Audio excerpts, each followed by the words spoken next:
Welcome to episode 13 of my podcast, Taking Charge of My Cancer. I'm Darly Munoz, your host, and I am so excited to have a great guest today, Erica DeMarch. So Erica is a physical therapist with over 20 years of clinical expertise. She's the founder of Step and Connect, and a company that dedicated to improve balance and reducing falls with innovative devices and educational programs. She invented the patent Balance Matters system to offer a fun, functional, and a science-backed approach to train balance. It's portable and affordable, use multi-sensory feedback and multi-modal training to maximize motor learning performance. Now people effectively find the just right balance exercises to improve their balance and movement. Erica is the author of a children's book called How Do You Balance Like That? And develop an integrational balance program, Balance Up, that goes along with the book. Her passion for learning and teaching is amazing. She serves as an affiliated faculty member at South College Physical Therapy School. She edited the Parkinson chapter of the pathology textbook, Implications for the Physical Therapist. She has presented at multiple conferences and teach continuing education courses globally on the importance of incorporating balance and motor learning into exercise programs. Erica teaches balance workshops and group exercise classes for individuals with Parkinson's disease and older adults. She loves collaborating with other therapists to best serving their clients and consults with other organizations to develop balance programs. So Erica, thank you so much for being here and welcome to our podcast. Thanks for having me today. I'm excited. Yeah, so can you believe that the first time I met you was on an NLN where you were actually presenting your Balance Matters. And I was like, oh my God, this is an amazing idea. And I think that was maybe the beginning of your business. And I don't remember if that was, that was maybe 6 years ago. I know it was before COVID, but I don't remember. Yeah, it was 6 years ago. And yep, that was my first conference actually that I presented them at, and then also just presented some new concepts. So yeah, that was the very beginning. Yeah, that was amazing. And then thank you. So actually we hook up and then we have one of your system here in the clinic that we use quite a bit. Sometimes I like, oh my God, what is this Balance Matters? We need to try to really get it over there. So it has been really fun to work with that. So thank you for doing that. That's amazing. So you want to tell us about your mission, your business? How do you end up doing this? Yeah, so I started, when I came up with the concept, it was basically the product which made me start my company. But I've been always interested in fall prevention and balance training, but more specific balance training, right? So balance, when people think of balance, a lot of clients think of just standing on one foot, right? And there's so much more to it. So I was working at a vestibular clinic at the time, and a lot of my clients were looking at, for different populations, but maybe trying to take a bigger step, looking at like a tape on the ground or trying to improve things using their visual system. And I was like, how do we integrate the other sensory systems? Because I was working at a vestibular clinic. So I wanted to say, how do we integrate our use of our ears for balance, our sense of touch, and not over rely on our visual system? So that's how it kind of came about me really trying to include the sensory systems for balance, and then developing a product. And then a mission of my company is to kind of look at different ways to train balance, because not everybody, everyone has a different way that they like to do exercise. So the Balance Matter Systems one, the idea was that it could be in the clinic and then also at home, like to be more affordable, so people can, if they were in a rural area or they're coming, that they can still have specialized equipment. But then I also developed an intergenerational program for people who maybe need a child or have something else, a different way to introduce the balance system. So I'm always looking at ways, how do we include to match different people's personalities for balance? So that's kind of how it all started, is looking, how do we include the sensory systems, not just our core and strength training that some people think of for balance, like there's other components. Got you. Were you always planning to do this? Just become a PT and then doing this? Definitely not. Some people, even at the PT school, they have this mission to own their own business. I was not that, PT. I worked in some really good clinics and had great mentors over my career. So I really started that. I came up with this idea and I asked one of my mentors, like, am I crazy? I really can see like this auditory cueing. I think like we need to look at this a little bit more. How do we get people to understand their movement patterns better. And she's like, I love the idea. And I think my daughter she's 8 now. So when I came up with the idea, she was like a baby, one of those that you're not sleeping. I was that mad scientist playing around with different things. So then I got some support from my husband, from my family to say, just go for it. So it was definitely not in my plan as a PT. It was more the idea came, and then I'm like, I need to try to reach more people, because I was really good in my getting really good outcomes for my patients. But I'm like, I can help so many more people if I bring this to the table. So that's kind of how it started. Got you. Will you give us 3 valuable tips that you learn about your journey?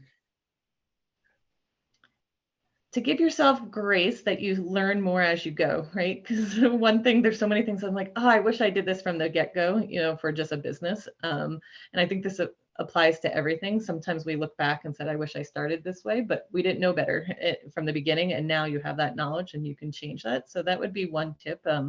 I was a clinician, I'm still a clinician at heart. To own your own business, to manufacture, to get a patent, all of that, I had no clue, and I had to do a lot of research. So I made some mistakes along the way, but I learned from them and then continue to grow. So I think from anything you do, just to give yourself some grace and know it's a learning process, would be one tip. You said 3, huh? Let me think of 2 more.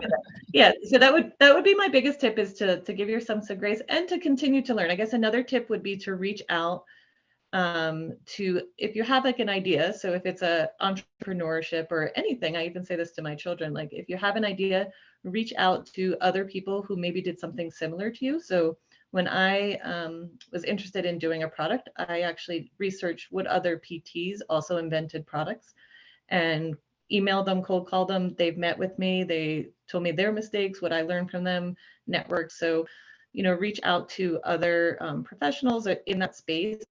We are all willing to help each other out. Like I've had people reach out to me after that. So same thing, if it's something you want to try new, reach out to people who've been doing it a lot longer than you, and you can learn from them, and they can direct you in those ways. Got you. So that would be it. How about some tips for our oncology population and their balance? Yeah, so regarding balance, I think, like I said before, people think balance is, when they say, it's a pet peeve of mine when someone says, I just want to improve my balance, right? So what kind of balance do you want to improve? So I think that when you become more specific in saying, and there's different scales that can help you with that, but you know what, my balance, I feel less balanced when I'm walking in the dark, when I have to actually go to the bathroom and there's no light. That's going to give a clinician a better idea of what type of assessment they should do, what kind of exercise. Maybe your balance is different when you're walking down a hill or an incline, you feel off balance, or maybe it's in a crowd in a small space, you don't feel balance, or you're afraid if someone's going to bump into you, your balance is different. So when you start really thinking of the situation, the environment, that your balance might change, that actually can help with your treatment better and your exercise and your outcomes. So one tip would be to really key into when does your balance change? So then the therapist can do a better assessment and give you a better treatment plan. And then number 2 would be, once you understand that, I look at like restorative versus compensatory strategies. So a compensation would be, hey, you know what? I feel really off balance when it's dark and I have a risk of falling if I'm going to the bathroom and the light is off, or if I'm at a movie theater and I have to get to the bathroom and they didn't turn the lights on. Then a compensation would be use a light, right? To have like a little flashlight on your phone to help you, or maybe have a night light or something like that. Versus a restorative would be doing an exercise with your eyes closed somewhere safe to improve that kind of sense of balance. So I think once you can connect those dots a little bit more of when you have poor balance, you're going to have better outcomes than just doing a general balance program, because it might be your ear that is more impaired based on, a medicine that you were on or something, or it could be your sense of feeling through your feet that's changed, and that's going to change your balance. So really keying into that, matching where you feel unbalanced with the exercises as well. Yeah. Perfect. How about the most painful lesson that you have learned through your journey? The most painful lesson. So a journey as an entrepreneur, like that would be more the question. I think if I look back, I think some of the manufacturing pieces of learning of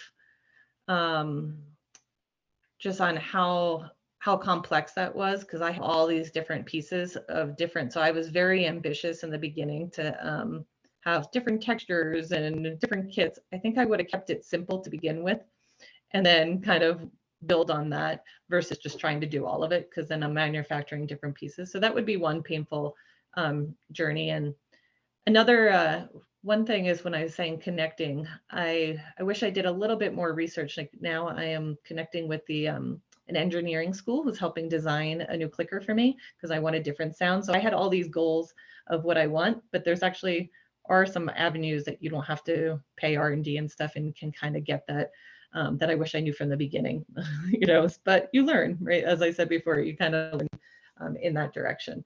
Excellent. Very good. Well, how about this? Anything that you have that will be a value for our audience, and will you share that with us?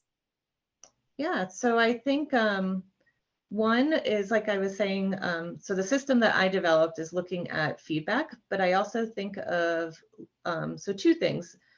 I talk about when you're doing balance training as one is your mindset. So I talk to this all clients. So this would be one tip is, I would say majority of people who do, and I would be interested what you think of this, Durley, is when someone's doing a balance exercise, what are they thinking about?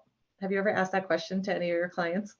I think they are thinking, I don't want to fall. I want to stay in position, right? So Yeah. like we focus on a place so I can be on position. When I focus, I feel I can control it better. Yeah. So ask that question to your, like the next day, just ask your clients that. Almost everybody says exactly what you said first is they don't tell me the position part. They say, I hope I don't fall. I'm trying not to fall. And then I use that analogy. You know, we just had basketball, the Nuggets one here, right? So if somebody's at the basketball and do you think they're going to say, I hope I don't miss? Or I hope I, you know, don't strike out. They're going to think of how they can perform. They're going to think of the movement they want. And for some reason with balance, we think of what we don't want. We don't want to fall. We don't like, so I tell people instead think, well, what is the cue that you want to do to improve your balance? And many people don't have that tip or cue. So that's where I think therapists need to train to provide those feedback to, is it a weight shift? Is it like, what's happening to improve that balance and give them those tips? Versus trying to tighten up and trying to not fall, because then you don't have a good strategy. So my first tip would be to really look at your mindset and different cues. There's a lot of books, we're talking about books, external focus of attention. So rather than thinking of your body parts, maybe you have to move your belt buckle over your shoelace to stand on one foot versus trying to shift your hips over. So like really cueing your different external cues, like they have that for golfers a lot. So that would be one. A second tip would be when you're balancing, I use the Balance Matters. So you can go to my website to look at it. When we look at balance, we're looking at the timing and then the space. So sometimes when you're balancing, maybe you're really good at a small step, but when you take a bigger step, you don't have good balance. So understanding where I said the Goldilocks zone or getting the right dose, my system kind of helps you understand how big of a step can you take. So, and then you can progress that. So maybe at 6 inches, when I have my feet 6 inches apart, I only have to shift my center of mass 6 inches to stand on one foot. But when I have my feet 18 inches, I have to move that much further to stand on one foot, right? So learning how to, that the size of your position or your stance can change how you balance, and the speed. So a lot of us exercise at comfort speed, I would say. So all of a sudden, if we move slower or we move faster, and the clicks can kind of help you understand that rhythm, does that change your balance? Because sometimes we have to rush to go answer the door and we have to move faster. Sometimes someone's walking in front of us really slow and we have to just slow down our pace. Can we change our pace and still have good balance? So it's important to someone assess and for you to get that awareness of that. So those would be two things to that the Balance Matter system kind of can help with that.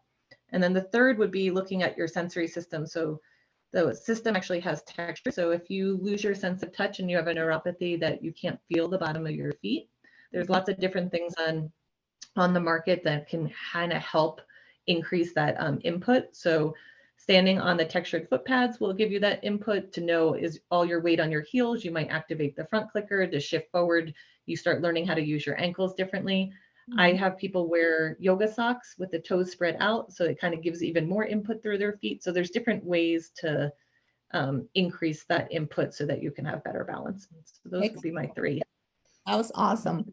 So how can people find you? And so for the audience out there, I'll put all her information on the description of the podcast, but will be a good place for them to find you. So you can go on the website. It's STEP, S-T-E-P, the word end, A-N-D, and then connect, CONNECT.com. So stepandconnect.com.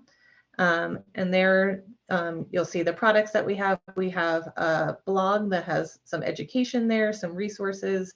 I also have a podcast that I've interviewed a lot of different professionals on all regarding balance. And then there's even just exercise of the month series that we just started. So different exercises with some research that can help you kind of get started with new exercises. Awesome. Perfect. How about a couple of books that you would recommend? So one that I started, my husband started reading it. Have you read Miracle Morning? Miracle Morning? No, I haven't. Miracle Morning. So it talks about, and I'm starting it with my daughters, of like how you can be more productive in your day and starting with morning, in your morning. So it talks about kind of doing, there's like a whole different, like first being still, just like breathing. There's like affirmations that you do, some meditation, journaling, exercise. So it's kind of like a series of different things that you just do for 10 minutes. And if you can do an hour before your day, but I've even shortened it to 5 minutes each time if I don't have the time or I wake up late.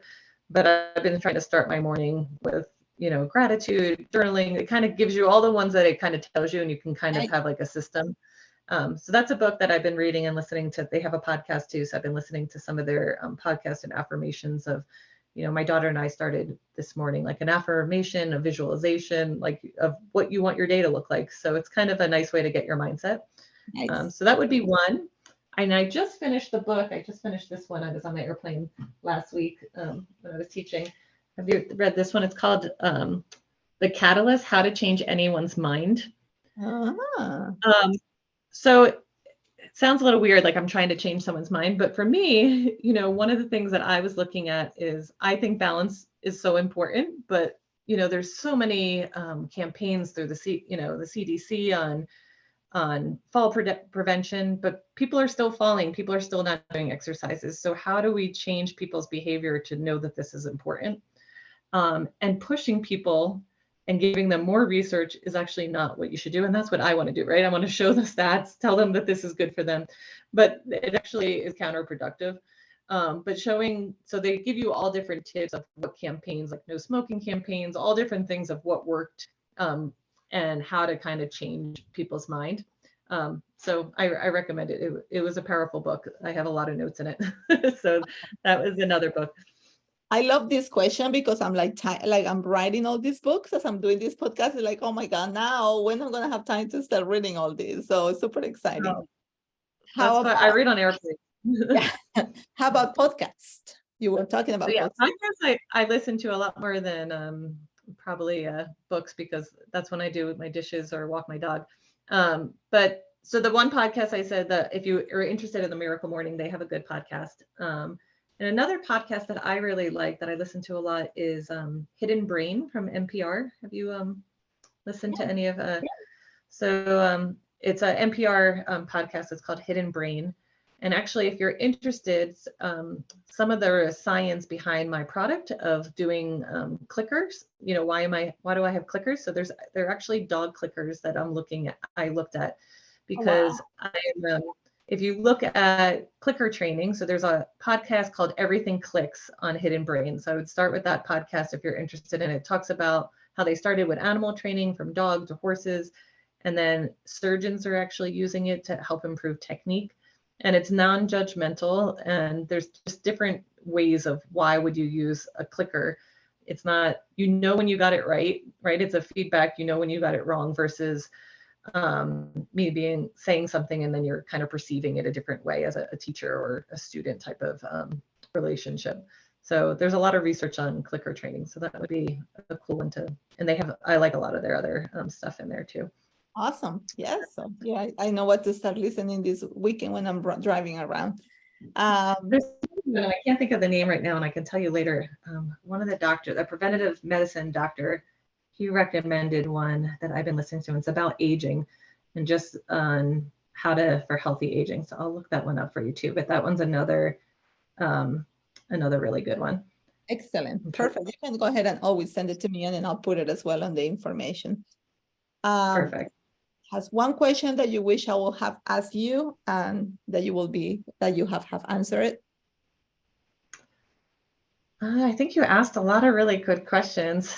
I'd be interested on just for me as an entrepreneur and clinician. I guess this kind of goes into one of your questions that maybe I didn't ask, that I didn't answer fully, that I'm thinking now. Is sometimes I just went with what I thought was good, right? Like, so I thought people maybe wanted these exercises or needing this, so I developed exercises or courses. And I'm actually learning from the future now. I'm working with a user experience researcher who's interviewing my customers, finding what works for my product, what doesn't work, what people want more of. So I think I would love to know, for people who are listening to this, like, what do they want for balance? What kind of exercises, right? What makes it fun? Because I think consistency is key. And we as clinicians can say we think it's great for you and this is the science, but if you're not going to do it, it's not going to be helpful. So like, how can we help you? And, if someone reaches out to you and then tells me, like, that's where my brain works on, like, how do we develop different things to help the people that why we're doing this. So I think it would be turning the question back to the audience and back to clinicians to say, hey, what is for balance? We don't want people to fall. My goal is to have a better life, right? To improve your quality of life, continue to do the things you love. For here in Colorado, people want to hike, they want to, whatever you want to do, travel. But how can we get you there that you will do this on a daily basis? That could be fun. Do you need exercises, videos? Do you need product? What do you need to make this part of your life? So I would love to hear from everyone else. That would be my question. Absolutely. So, sometimes a lot of our oncology patients are like, they go through all these treatments and the toxicity of the chemotherapy that can bring a lot of issues with neuropathy. And they're like, they feel like, well, this is part of my cancer journey, right? I just gonna have to deal with this. And yes, I have tingly sensation and I don't really feel my feet, but I guess that's what the treatment of cancer gave to me, and at least I'm still alive. And never occurs to them all the link from all the lack of proprioception to actually put them in a higher risk of falling because their balance diminished, until we actually testing their sensation and testing their balance and make them realize how weak they are on their feet because this proprioception is not there. So they're like, yeah. Oh my God. So again, I try to get more awareness through our medical oncology group to just really, I think that every patient who goes through any cancer treatment should be in PT for rehab. We should be able to educate them from the beginning. You're just about to start this type of toxicity that can create issues with either your hearing or your sensation that can get you in trouble. So let's get you a baseline measurements to see where you're at now. And let's go with you in this journey throughout all your chemo and even afterward to make sure that we start to make those changes soon enough. And not until they're like unable to get up and they're in a wheelchair because they have like no strength and super, great fear of falling. So try to kind of get more awareness out there. So it's not like for the patients who are listening to this or cancer survivors, it's like, it's no, I'm just going to have to deal with this because this is what, the treatment did to me. It's not. It's all about, you mentioned it, quality of life. You want to go back to hiking. You want to go back and walk on the beach. You want to do whatever you want to do. And it is so much help can be, they can get from us, from, products or therapists like you that really go beyond thinking farther out. Like it's not just a single leg stand on a parallel bar, right? But something beyond that. So yes, it is a lot of great things out there for you guys. So yeah, don't think that this is it, and this is the kind of life you have to live the rest of your life. So And sometimes it's just a simple tip, right? Like, so I had a client who felt like they were falling down the hill every time they went down the hill, right? So a quick explanation is if your body is referencing the ground, you're going to follow the angle of the ground, versus if you keep your head and your trunk vertical, which references gravity, your inner ear working, then you have better balance. So for us to just train what that vertical reference was, now all of a sudden the person can hike and they didn't feel like they were going to fall with their family. And it was just a tip of what they needed to cue, like what they needed to do. So I think just know that there's so many tips out there that can help you. You just have to find like a therapist like Durley, somebody who knows, cancer rehab, of what is affecting you and how to get that better. So I agree. Hopefully you can empower people that you can do a lot. Absolutely. Well, Erica, that was awesome. Thank you so much for being here with us. I really appreciate it. Thanks. Yeah. And if anybody on my website, it's info@stepandconnect.com or erica@stepandconnect.com. I'm happy to answer any questions. If anybody emails me too, if there's anything else, I'm happy to be a resource to you. Awesome. Thank you so much. Have a great evening. Thanks.